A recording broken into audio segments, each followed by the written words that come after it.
The emergency session of the Galactic Concord drew representatives from every member species, filling the Great Hall with a chaos of bodies and voices that had not been seen since the last major war 3 centuries ago. Ambassador Zethrak stood at the center of the chamber once again.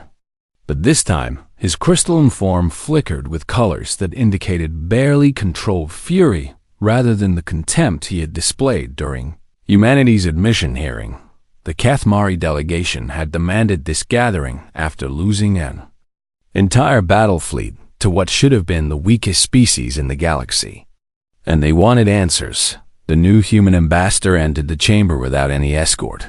A woman named Dr. Elena Vance, who walked with the same calm confidence that David Chun had displayed 3 years earlier. She was not tall by human standards, and certainly tiny compared to most of the aliens surrounding her.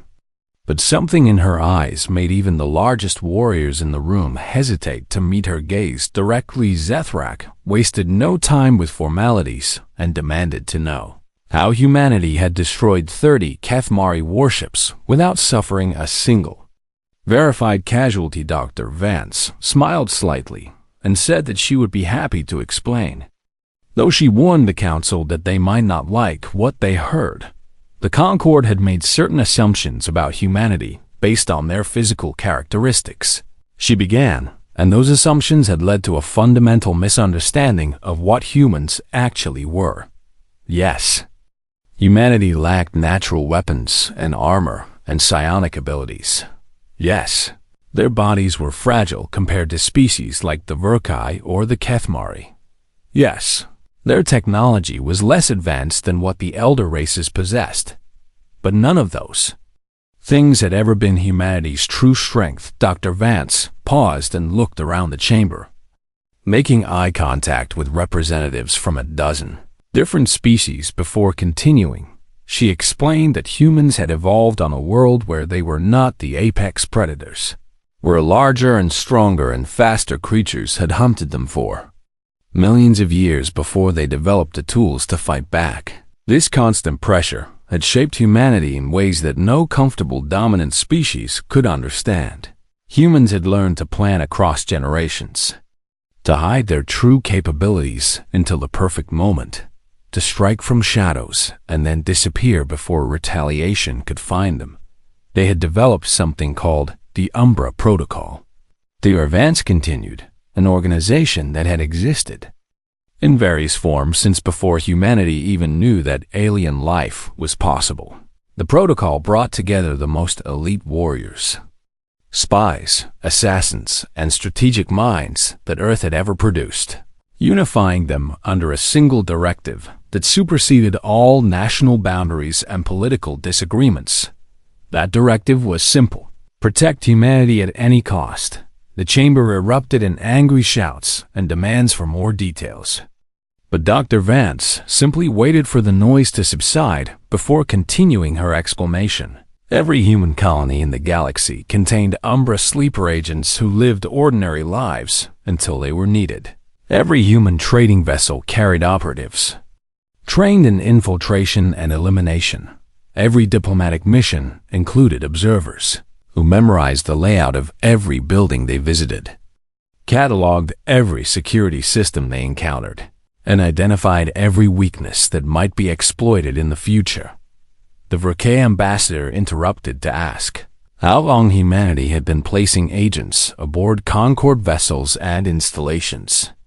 Dr. Vance turned to face Zethrak directly and said that human operatives had been embedded throughout the Concord since before humanity officially made first contact. She let that statement hang in the air for a moment before adding that the Umbra Protocol had spent decades studying the galaxy before revealing humanity's existence, learning the strengths and weaknesses of every major species, mapping power structures and military capabilities and political fault lines. By the time David Chun had stood in this very chamber to petition for membership, humanity had already known exactly how the Concord would respond. The laughter and mockery and assignment to surveyor status had all been anticipated and planned for. Humanity had wanted to be underestimated because that was how they had survived for their entire existence. As a species, the Cathmari representative rose from his seat with fury burning in his 4 eyes and demanded to know why humanity had slaughtered an entire battle fleet instead of simply surrendering and accepting their punishment for whatever imagined offense had prompted the attack. Dr. Vance's expression hardened as she responded that there had been no imagined offense. The Cathmari had attacked a peaceful civilian colony with the explicit intention of murdering innocent people to send a message about galactic hierarchy. Humanity had sent a message of their own in response. She turned to address the full council and declared that Earth had no desire for war with the Concord or any of its member species. Humanity wanted exactly what they had always claimed to want: peace and cooperation and a chance to contribute to galactic civilization. But they would not accept being treated as prey, would not allow their colonies to be attacked and their people to be killed simply to satisfy the ego of species who believed that physical strength was the only measure of worth. If the Concord wanted peace, humanity would be their most loyal ally. If the Concord wanted war, humanity would be their most terrifying enemy. The choice was entirely up to them. Zethrak stepped forward until he loomed over Dr. Vance and asked in a voice like grinding boulders how many Umbra operatives were currently aboard the Concord Capital Station. The human ambassador looked up at the massive crystalline alien without any trace of fear and answered with a single word: enough. She then added that if anything happened to her or to any human anywhere in Concord space, the council would learn exactly what that word meant. The silence that followed her statement was the loudest thing the Great Hall had ever contained. Vance straightened her simple dark clothing and informed the council that Earth's terms for continued peace were now available on the data networks. She suggested they review the document carefully before making any decisions about humanity's future in the galaxy. Then she turned and walked out of the chamber without waiting for permission to leave, her footsteps echoing in the stunned silence that followed her departure. The representatives of the Galactic Concord looked at each other with expressions ranging from fury to fear to grudging respect, and they all understood that everything had just changed. The weak species they had mocked and dismissed was not weak at all. The shadows had been watching them for years, and now the shadows had teeth. The Great Hall of the Galactic Concord stretched for nearly a mile, its ceiling lost somewhere in the artificial clouds that drifted beneath golden lights, designed to mimic a dozen different suns from a dozen different homeworlds. Ambassador Zethrak of the Verkai Dominion stood at the center of the circular chamber, his crystalline body catching the light and scattering it into rainbows across the polished floor. And he watched with barely hidden disgust as the human delegation entered through the massive doors at the far end. They were so small.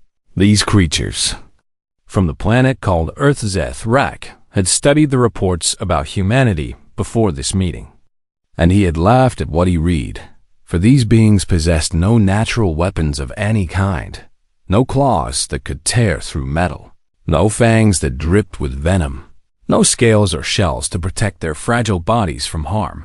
Their skin was soft and easily damaged. Their bones could break from a simple fall, and they required constant intake of water and nutrients just to survive each day. The Verkai ambassador turned to his aide and spoke in a voice like grinding stones, wondering aloud how such pathetic creatures had ever managed to reach the stars. The human delegation consisted of 5 individuals dressed in simple dark clothing, led by a man named David Chun, who walked with a calm confidence that Zethrak found almost insulting given the circumstances. Did this human not understand where he stood and who surrounded him in this chamber? The Concord had existed for 12,000 years, bringing together the most powerful species in the known galaxy under one banner of mutual cooperation and shared dominance over the weaker races. The Verkai had earned their place through centuries of brutal warfare that had left 3 species extinct and a dozen others enslaved: the Cathmari, Hegemony had joined after demonstrating their psionic abilities by destroying an entire planet with the combined mental force of their war monks. The Silently Collective had been accepted when they revealed technology capable of folding space itself and crushing enemy fleets without ever firing a single weapon. And now these humans dared to petition for membership as if they belonged among such giants of the cosmos. The council leader, an ancient Silently whose body was more machine than organic flesh at this point, called the session to order with a wave of one metallic tentacle and invited Ambassador Chun to present humanity's case for membership.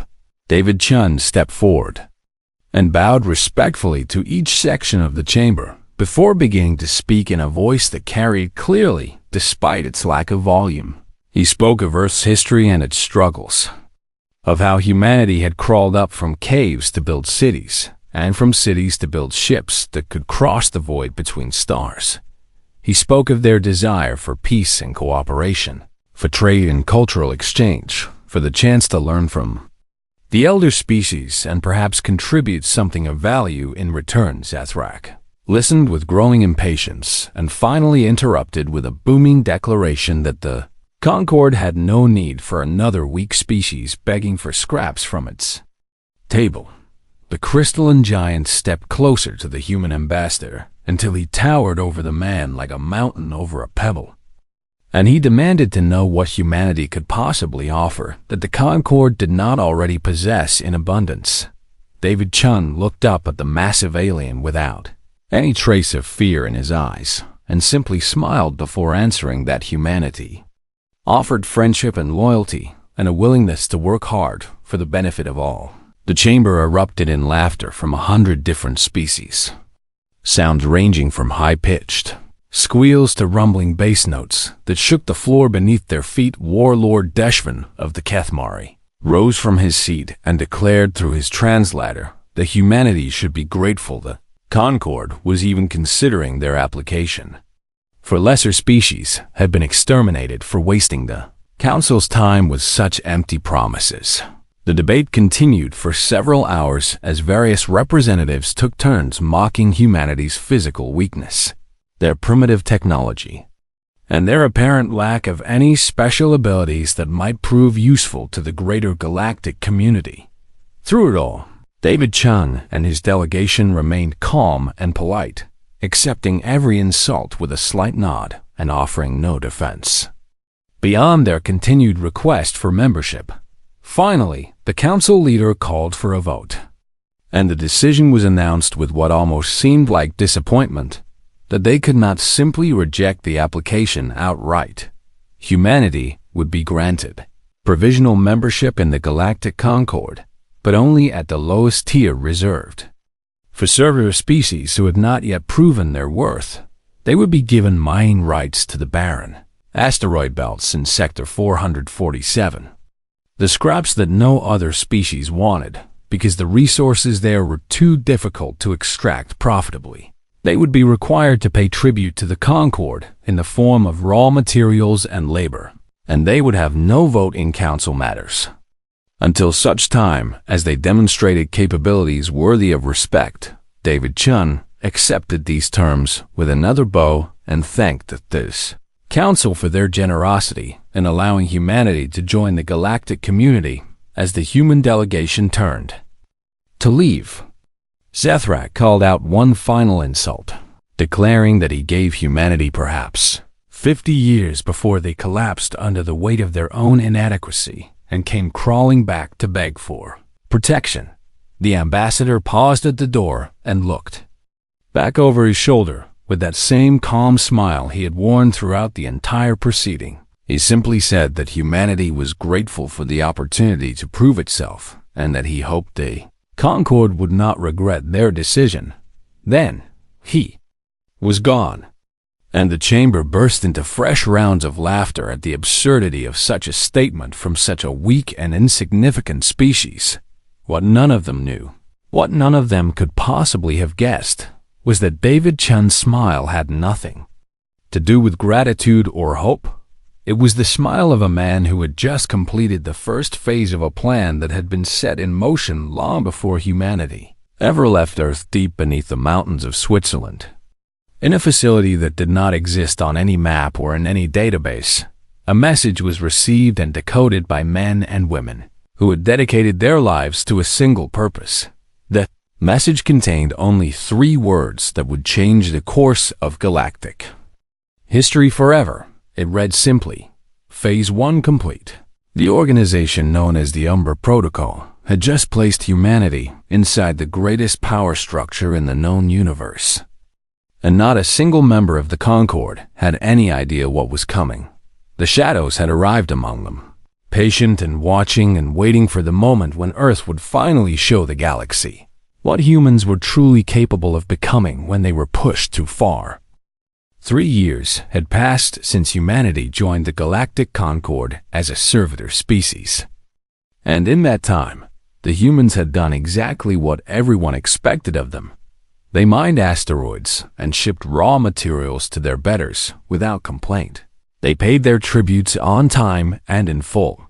And they kept their heads down while building small colonies on worlds that no other species wanted. The human colony on Elysium 7 was one such settlement. A modest collection of domed habitats on a rocky planet with thin atmosphere and temperatures that dropped far below freezing every night. 12,000 humans called this harsh world home, working the mines during the day and gathering in communal halls at night to share meals and stories from Earth. They seemed like the perfect example of a broken species accepting its place at the bottom of Galactic Society. Warlord Deshvan of the Kethmari hegemony watched the colony through the viewport of his flagship and felt nothing but contempt for the tiny lights flickering. On the planet below, he had brought a battle fleet of 30 warships to this insignificant world for one simple reason: to remind humanity and all the other servitor species what happened to those who forgot their place. The Kethmari were masters of psionic warfare, their minds capable of reaching across vast distances to crush the thoughts of their enemies or bend weaker beings to their will. Deshvan himself had killed over 1,000 sentients with nothing more than his mental powers, and he had enjoyed every single death. His orders were simple: descend upon the colony with overwhelming force, destroy enough infrastructure to cripple their operations for years, and leave just enough survivors to spread the tale of Kethmari supremacy throughout human space. He gave the command to begin the assault and watched as landing craft streamed from his warships toward the planet's surface like a swarm of metal insects hungry for destruction. The first dropships landed without incident, their doors opening to release squads of Kethmari warriors, armed with plasma rifles and protected by personal shield generators that could stop almost any weapon. Known to galactic science, they expected the humans to run or surrender or perhaps mount some pitiful defense that would be crushed within minutes. What they found instead was silence. The streets between the habitat domes were empty. The mining equipment sat abandoned, and not a single human could be seen anywhere. In the colony, squad leader Vethanar led his warriors deeper into the settlement, his psionic senses reaching out to detect the minds of the hiding humans. But something was wrong. He could feel them nearby. Dozens of human minds scattered throughout the buildings around him. But whenever he tried to focus on a specific location, the presence seemed to slip away like smoke through his mental grasp. Then the lights went out. Every illumination source in the colony died at the same instant, plunging the Kethmari warriors into total darkness that their eyes were not designed to penetrate. Vethanar heard a sound behind him and spun around just in time to see one of his soldiers collapse without making a sound, a thin blade buried in the gap between his helmet and armor. He opened his mouth to shout a warning, but something struck him across the throat, and suddenly he could not breathe, could not speak, could barely think as he fell to his knees and watched his blood pool on the cold ground. Beneath him, across the colony, the same scene. played out again and again as Kethmari warriors died in the darkness without ever seeing their attackers. Some were killed by blades that found every weakness in their armor. Others by garrots that crushed their windpipes before they could cry out. And a few simply vanished entirely, as if the shadows themselves had swallowed them whole. Deshvan received panicked reports from his ground commanders. Fragmentary transmissions filled with screaming and weapons, fire and desperate pleas for reinforcement. He ordered more troops to the surface, but they fared no better than the first wave. Dying in the darkness to enemies they could not see or fight or understand, the warlord reached out with his considerable psionic abilities, trying to locate the human defenders and crush their minds with pure mental force. But he found nothing except a strange emptiness that seemed to absorb his power without effect. For the first time in his long career of conquest, Deshvan felt something he had only ever seen in his victims. He felt fear. Hours passed as the battle on the surface continued. Though calling it a battle seemed generous when only one side was actually dying, the humans moved through their colony like ghosts, appearing from nowhere to strike with lethal precision and then vanishing before any counterattack could be mounted. Deshvan finally ordered a full retreat, commanding his surviving troops to return to the landing craft and abandon the cursed planet. But when the dropships tried to launch, they found their engines disabled, their fuel lines cut, their pilots dead in their seats with expressions of frozen terror on their faces. A transmission reached the flagship from the planet's surface. A human voice speaking calmly in perfect Kethmari. The voice said simply that the warlord had made a terrible mistake and that he still had time to withdraw his fleet and leave human space forever. Deshvan responded with rage, ordering his warships to bombard the colony from orbit and wipe every trace of humanity from the planet's surface. The weapons officers reported that their targeting systems were malfunctioning.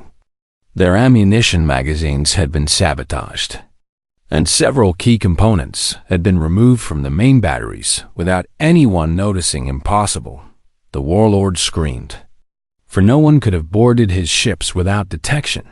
The same calm voice responded over the communication channel, explaining that they had been aboard his vessels since before the fleet ever left Kethmari space. Deshvan looked around his bridge and for the first time noticed the shadows in the corners, the dark spaces between consoles where someone small and quiet could hide without being seen. He sent one final transmission to the Kethmari hegemony, his voice shaking with an emotion his species rarely experienced. He said that the humans were not what they seemed, that they moved through shadows like they were born in darkness, that they were already among them and always had been. The transmission cut off abruptly, and the flagship went silent.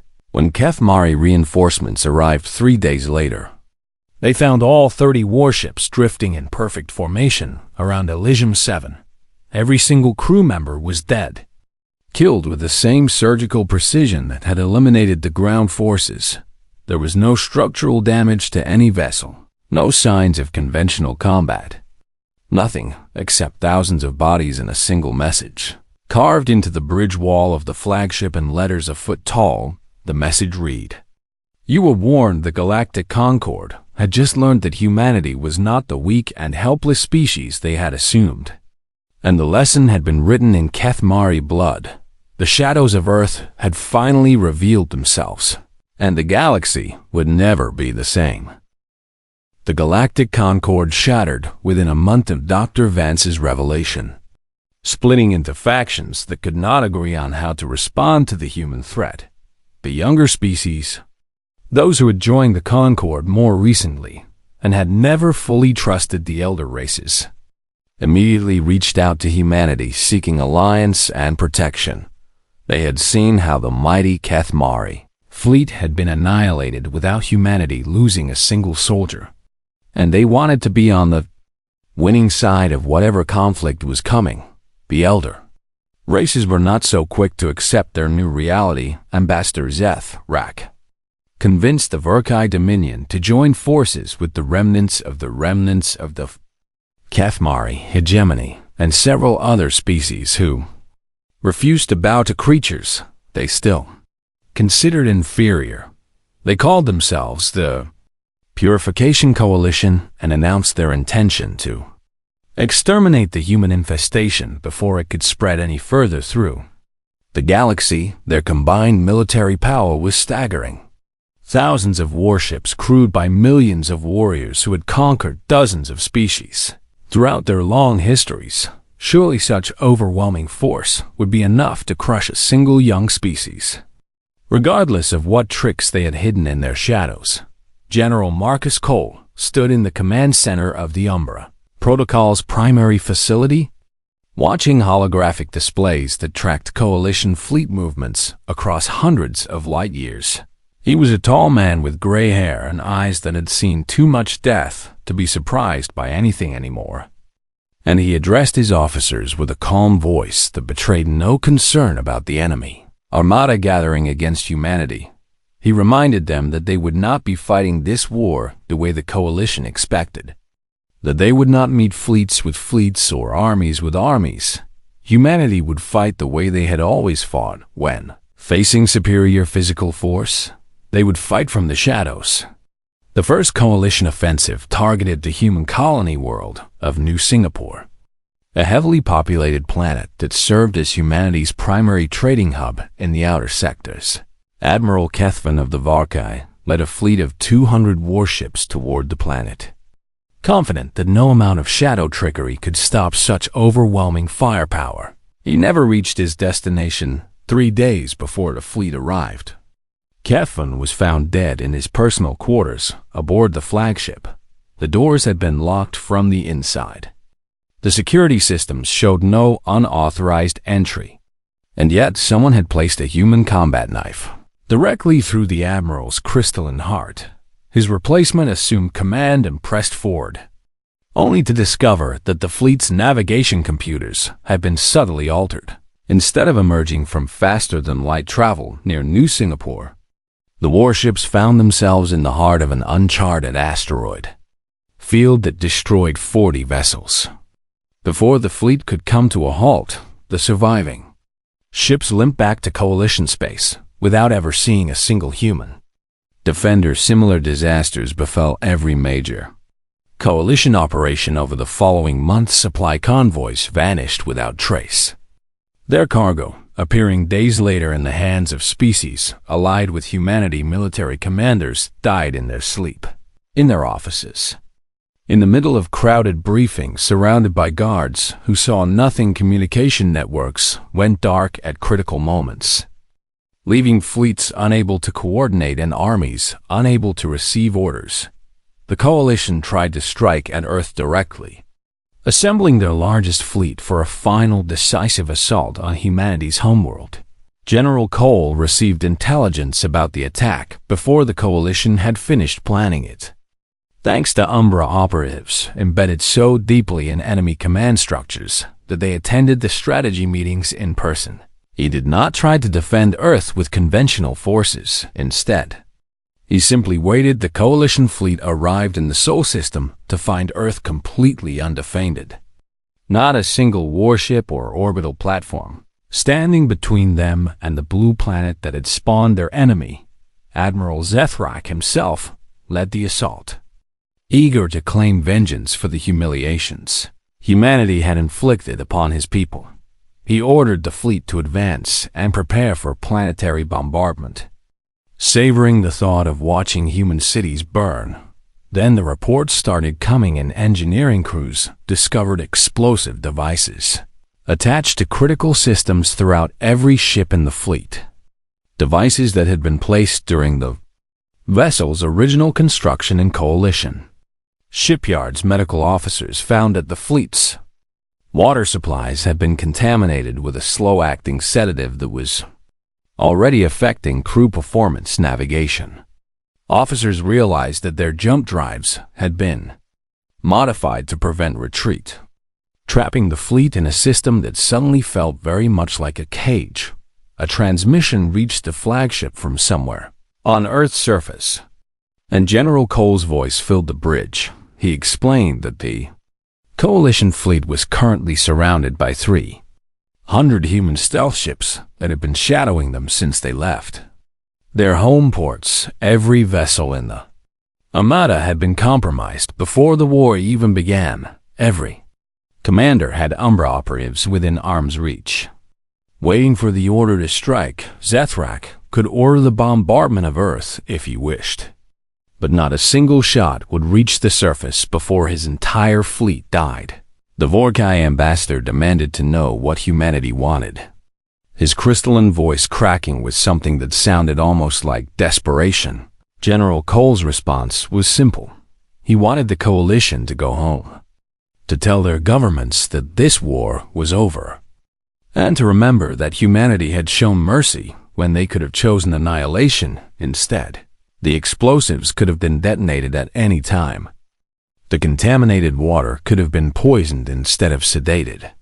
The modified jump drives could have scattered the fleet across the galaxy instead of merely disabling retreat.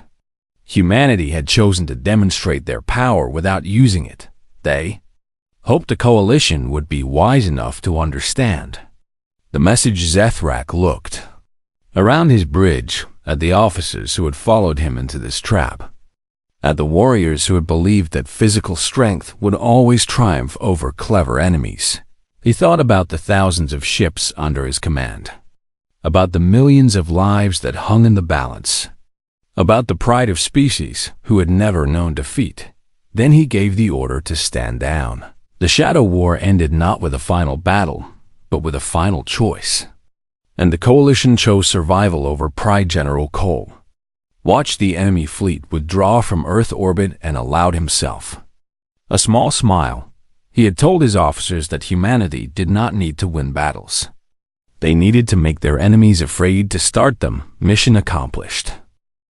5 years had passed since the Shadow War ended, and the galaxy had transformed in ways that none of the elder species could have predicted. The Galactic Concord was gone, dissolved by mutual agreement after it became clear that the old power structures no longer reflected reality. In its place rose the Stellar Alliance, a new organization built on principles that humanity had insisted upon as conditions for peace. Every species would have equal representation, regardless of their physical capabilities or military strength. Disputes would be resolved through negotiation. Rather than warfare, aggression against civilian populations would be punished by the combined might of all member species. The weak would be protected, not exploited. Dr. Elena Vance stood at the center of the new alliance's council chamber, a structure that had been built on neutral ground, specifically to symbolize the fresh start that the galaxy was attempting. She watched representatives from hundreds of species take their seats, including many who had once laughed at humanity's petition for membership in the old Concord. They were not laughing anymore. Ambassador Zethrak of the Vorkai entered the chamber and made his way to the seat reserved for his species, passing directly by Dr. Vance without the hostile glares that had characterized their earlier interactions. The crystalline giant had changed over the past 5 years, his colors shifting more often to shades that indicated contemplation rather than aggression. He had been assigned as the Vorkai liaison to Earth, a position that many of his people considered humiliating, but that Zethrak had come to view as an unexpected honor. Living among humans had taught him things about them that he could never have learned through combat or intimidation. He had discovered that they laughed easily and often, that they formed deep emotional bonds with beings they had just met, that they created art and music and stories that moved him in ways he had not thought possible for his crystalline physiology. He had learned that their kindness was genuine, not a mask hiding predatory instincts, and that their desire for peace had always been sincere. The shadows that had terrified the galaxy were not humanity's true nature, but rather a response to thousands of years of being preyed upon by stronger creatures when humans felt safe. They were the warmest and most generous beings Zethrak had ever encountered, but they would never forget how to defend themselves after the council session ended. Zethrak approached Dr. Vance and asked if they might speak privately. She agreed, and led him to a small observation deck overlooking the stars. A quiet space where they could talk without being overheard by the dozens of species that filled the station's corridors. The Varkai stood in silence for a long moment, watching the distant lights of civilizations that had nearly destroyed each other over foolish pride. Then he asked the question that had haunted him since the war began. He wanted to know how long humanity had been preparing for their encounter with the Concord. How many years or decades they had spent developing the Umbra Protocol and training their Shadow Warriors. Dr. Vance considered the question carefully before responding. She explained that the first version of the Umbra Protocol had been established in the 21st century, long before humanity had any evidence that alien life even existed. Earth's leaders had looked at their own history, at the countless times that powerful nations had conquered and enslaved weaker ones, and they had concluded that the universe was unlikely to be any kinder than human civilization had been. If humanity ever encountered alien species, those species would almost certainly be more advanced and more powerful than humans. The only way to ensure survival was to prepare for the worst while hoping for the best. Zethrak asked what specific threat they had been preparing for, what enemy they had imagined when designing their shadow forces. Dr. Vance turned to face him with an expression that mixed sadness with determination. She said that they had not been preparing for the Varkai or the Kethmari or any specific species. They had been preparing for anyone who might look at humanity and see prey rather than equals. They had been preparing for anyone who might mistake kindness for weakness. They had been preparing for anyone who might need to be reminded that humans were not victims, had never been victims, and would never accept being treated as victims regardless of how outmatched they appeared. The Varkai ambassador absorbed this answer and asked one final question. He wanted to know what humanity was preparing for now, since they had already proven themselves to the galaxy and established peace among the stars. Dear Vance looked out at the infinite darkness beyond the observation deck, and her expression grew distant. She said that the galaxy they knew was very small compared to the universe that surrounded it. There were other galaxies out there, other civilizations that might one day reach across the void to make contact or conquest. There were threats that no species in the Alliance had ever imagined. Dangers that might not arrive for centuries or might appear tomorrow. The Umbra Protocol had not been disbanded when peace was declared. Its operatives still trained in secret facilities throughout human space, still maintained their networks of intelligence and infiltration, still prepared for enemies that did not yet have names, because that was what shadows did. Vance said, as she turned back to face Zethrak. They watched, and they waited, and they made certain that when the light returned, humanity would still be standing. Zethrak felt a shiver run through his crystalline form, despite the comfortable temperature of the observation deck. He had learned to respect humans over the past 5 years, had come to admire their warmth and creativity and resilience. But in that moment, he was reminded that beneath all of their kindness and humor and artistic beauty, there existed something cold and patient and absolutely terrifying. He asked Dr. Vance if she ever worried that the galaxy might someday forget the lessons of the Shadow War and try to challenge humanity again. She smiled the same calm smile that had unsettled him during their first meeting years ago. She said that she hoped they would not, that she genuinely wanted peace and cooperation and friendship between all species of the Alliance. But if anyone ever made the mistake of calling humans weak again, if anyone ever threatened Earth's children or attacked humanity's allies or tried to return to the old ways of domination and conquest, then the shadows would remember their purpose, and the galaxy would learn once more why humanity had never needed claws or fangs or psionic powers to become the most dangerous species in the known universe. They had something far more effective. They had patience in planning and the absolute certainty that no matter how dark things became, The shadows would always be watching. Zethrak nodded slowly and made a promise to himself that he would never forget this conversation. He would tell his children and his children's children about the humans who had seemed so weak and proven so strong. He would make certain that the Verkai remembered forever that true power had nothing to do with physical strength, and he would hope, for the sake of the entire galaxy, that no one would ever be foolish enough to test humanity's shadows again, because the humans had shown mercy once. He was not certain they would show it twice.